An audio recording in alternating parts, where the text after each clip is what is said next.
Hey guys, this is Michelle with Michelle's Scrapbooking Thoughts. Welcome back to my channel.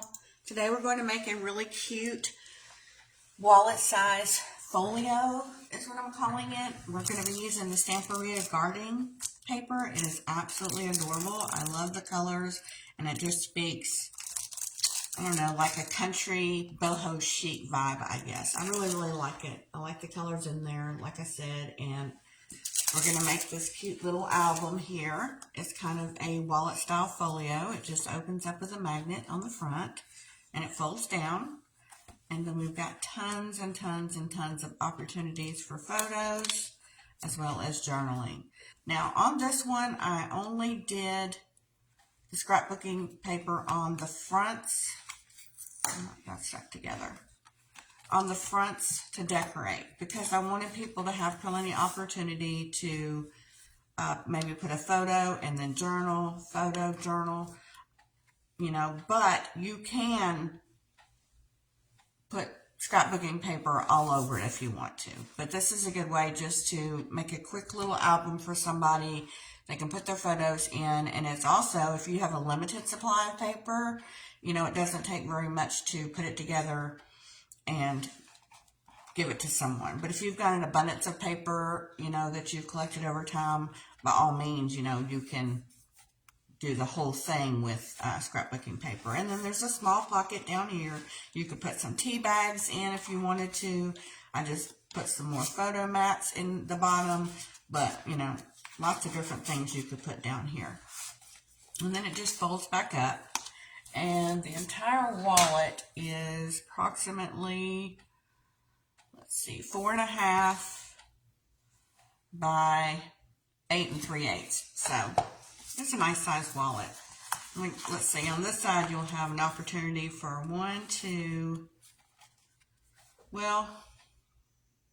you're going to have, of these flaps, you're going to have a total of 24 of them. So lots of good photo opportunity. Okay, this one, after I started matting it, it does okay with one magnet, but I'm thinking maybe it would be two because once you start adding photos to it, it's going to bulk up a little more. So I would recommend putting 2 magnets on. Or if you don't want to do a magnet closer, you know, you could do a belly band, but that works as well too. Okay, so I've got all the pieces cut so we wouldn't have to make it such a long video. And the first thing you're going to need is a piece of paper, or cardstock actually, that is 8 3/8 by 12. Don't worry about any of the products. I'll have a shop the video link below of all the products I used.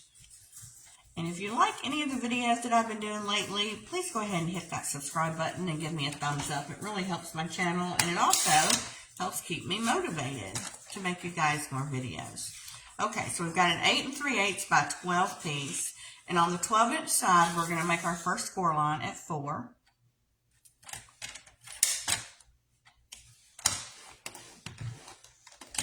And then 4 3/8.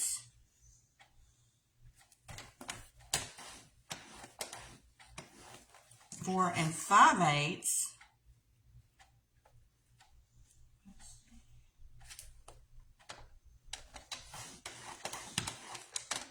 And 9.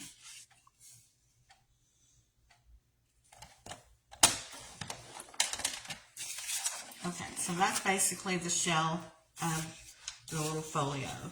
And then you're going to cut your pocket to 2.5 by 9 1/8. And on each side, which 3 sides, you're going to score 1/2 inch. 1/2 inch. 1/2 inch.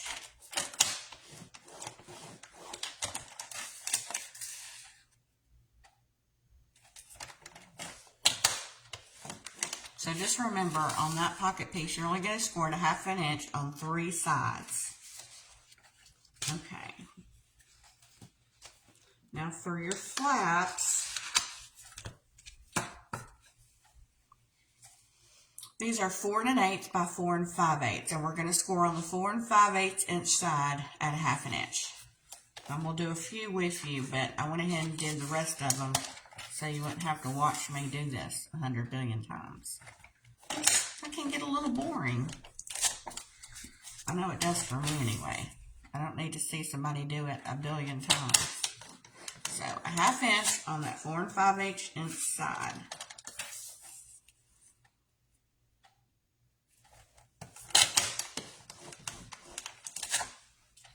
Well, I'm hoping I did. Okay, I'll do 2 more with you. I did more than I thought I was going to do with you. So I'm just creating that 1/2 inch tab, so this will create our flaps. Okay, so we've done the rest of them.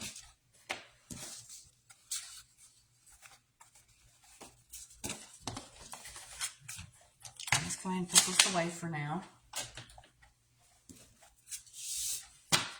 So, make sure I've got all the ones I need.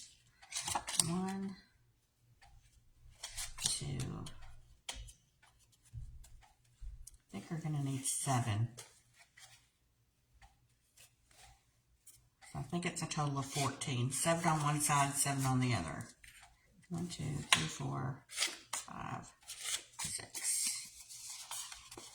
2, 3, 4. Okay, 6 and 6.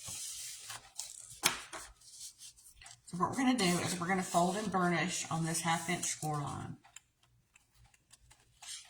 And I'm doing something a little bit different this time than a regular waterfall. So I'm just folding these down.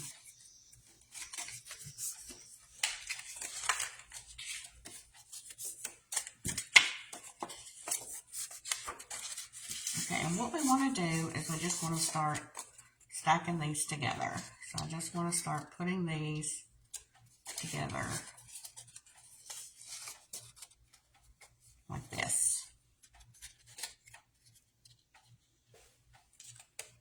I'm just going to start putting them together like this.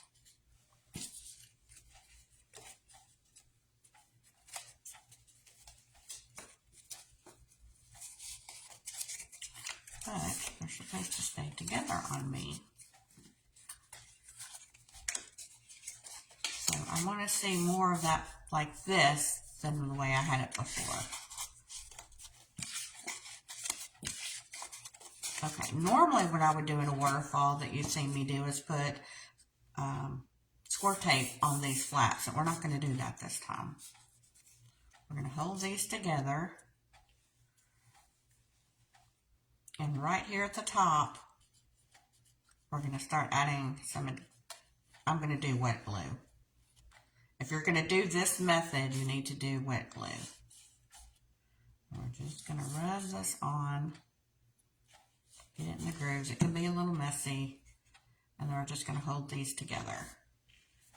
I had more glue come out than I wanted to,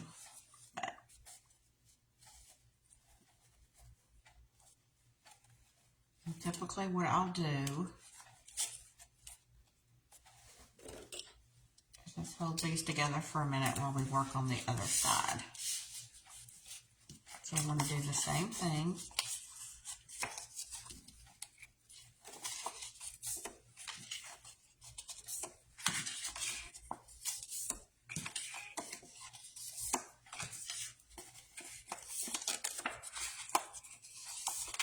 I'm just going to start stacking these up.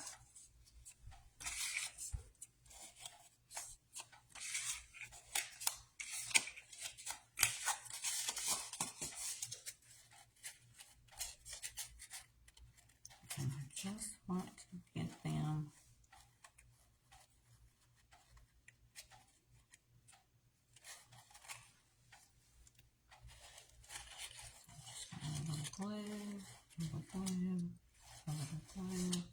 So we're just going to glue all of these together.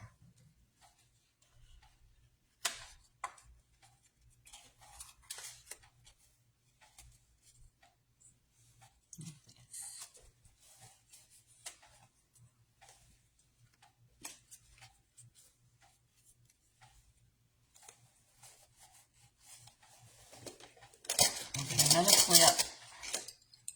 I'm going to clip these together and let these meld together. Next thing we're going to do is we're going to work on our pocket. And right where the intersection crosses here, we're just going to take that out. I just cut straight across.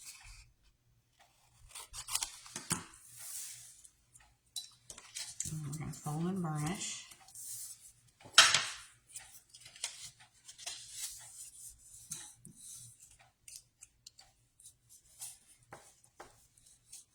Okay, so there's our pocket, just like that. There's our pocket. Now, on this one right here, your smallest flap at the bottom is going to be your pocket area. So that's how you know that your top piece is going to be bigger than your bottom piece, and that means that's your bottom.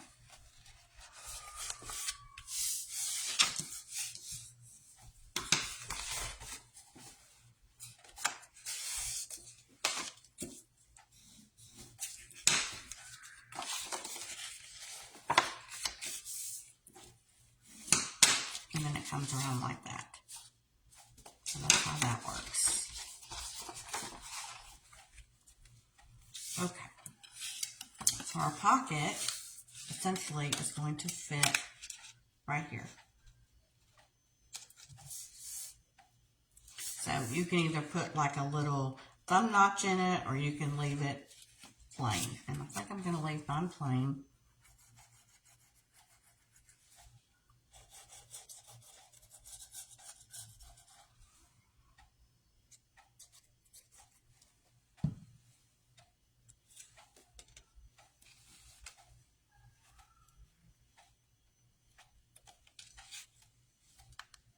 And then I want to make sure that gets down to the very bottom edge.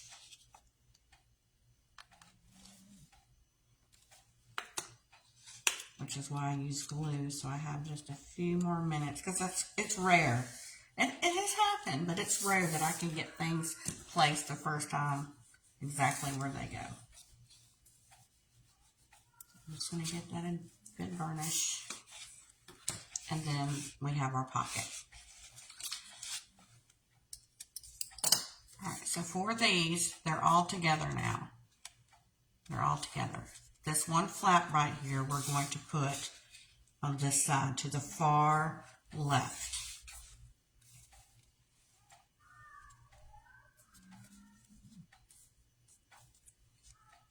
I think that one had enough glue behind it.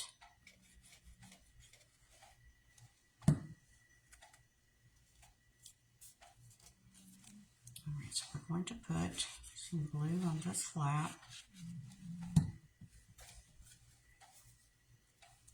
And we're going to adhere it down to the left-hand side, the far edge.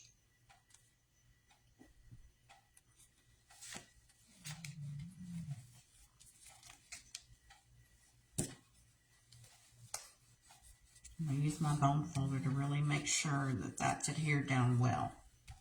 And then we're going to come over to the other side. And we're going to do the same thing. You've got to go all the way over to the edge to make sure. If you don't go to the edge, then these aren't going to be able to open and close very well. So you've got to go as far over as you possibly can.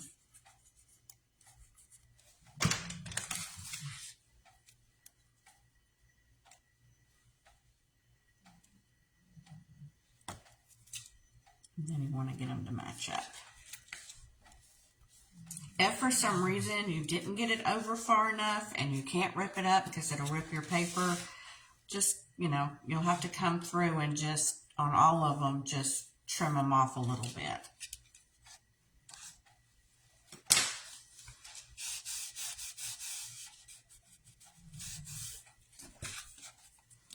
Alright, so now we've got all our flaps in place. Just like this. On this side as well, and then you'll come in and you'll start putting on your designer paper and your regular cardstock. Now, because I'm using a brown base of it all, I wanted to come and use some very like vanilla instead of white, because I felt like the white would be too stark on the paper. So I wanted to use something that was compatible with it. So, like I did the first one, I definitely know I want designer paper here. For sure. I just have to decide what we want. And I'm thinking, this is what I want. Right here. So what you'll need for these to be mats and give you an 1/8 of an inch border around, these are 4x4.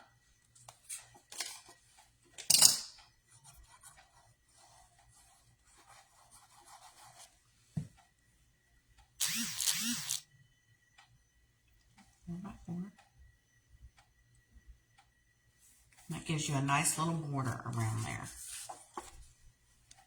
If you wanted the solid color, you could do that as well. These would be cute in stockings, I think. Okay.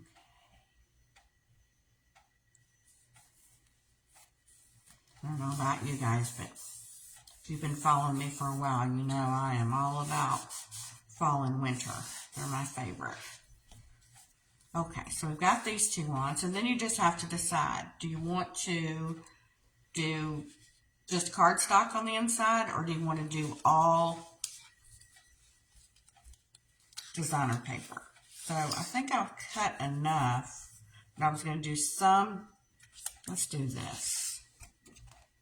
I want an opportunity for journaling.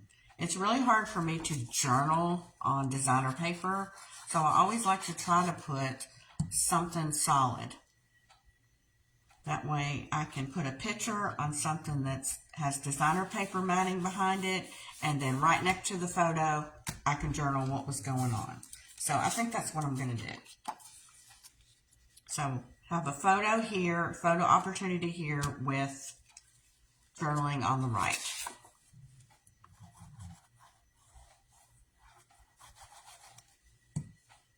This paper is gorgeous. I got it off of Amazon. But I'll have that link for you. Okay, photo journal. So over here, we're going to need a photo. I'm just saying photo opportunity.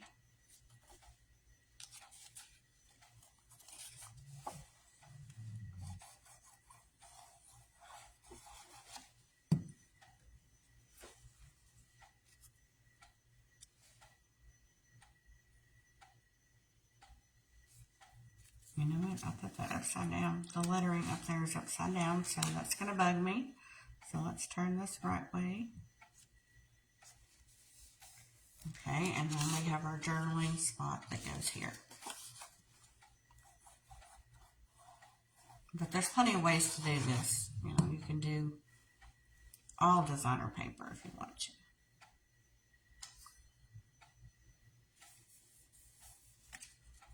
So you would continue to do that on all of these. You would put your papers here on how you wanted to do it.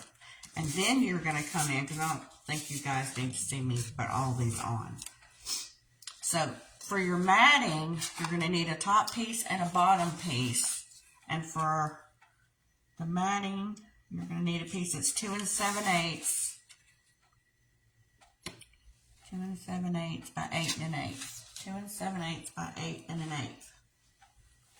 Let me get my gel pen.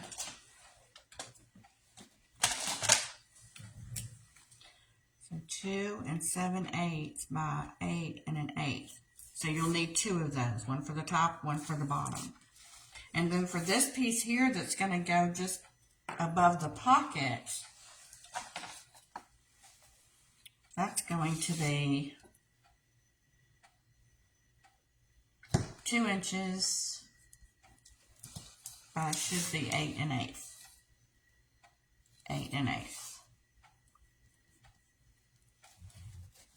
And you'll need 2 of those. Well, no, not 2 of those. You won't need 2 of those. Now for the matting on this piece, ignore this because this is the cardstock measurement for the pocket. This one you're going to need 1 7/8.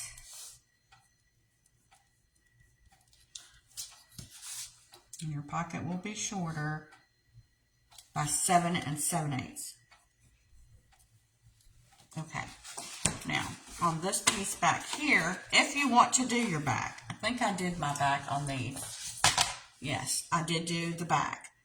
So if you want to do the back, this piece for your matting is going to be 4 1/4. Should be all 8 1/8. Yes, 8 1/8. And then the back piece at the bottom is going to be 3 7/8 by 8 1/8. And then of course this piece up here is 2 7/8 by 8 1/8. Now, before you put your designer series paper on, you'll need to put your magnets on. I only had put one magnet on, and I did not use the small magnet. What I used was the bigger magnets. I used this side compared to this side. These are just too small, so I did use one of these, but I would recommend using 2 because this fits really good, but this doesn't have pictures in it yet. So I'm thinking it's not going to work very well because it's going to be a little bit bulkier once my photos are in. So I would recommend putting a magnet here and a magnet here, you know, for your closure. Of course, they're going to be further down. And you guys have seen how I put magnets on, so you're going to know. But I would definitely do 2 there. And then you can cut your photo mats however you want. You know, you can make them bigger, you can make them smaller. These are 2.5 by 3.5, I think, is what I did these. But you can make some tags. You could do, you know, whatever you wanted. And if you were giving it to somebody, say a pen pal, you could add some tea in there. Just little different things like that. But this is a really sweet and easy album to create. I really think you'll enjoy making it. It does go fast. And you could make a bunch of these. These would be even cute for craft fairs. And then, like I said, you can cut out a bigger piece. This is just a piece from the collection that I just mounted onto some black cardstock. The brown cardstock. And then put the picture on. I then ran some Wink Stella across there. And there we go. But if you're going to do magnets, just make sure you put your magnets on first before you put your designer paper on. Because if you don't, they're going to be able to see the magnets. But if you don't want to use magnets, you don't have magnets, then you can create a belly band to go over it. Or you could possibly even do a ribbon closure. So different ways that you can do it. So I thank you for watching today, guys. And I'll see you back here next time.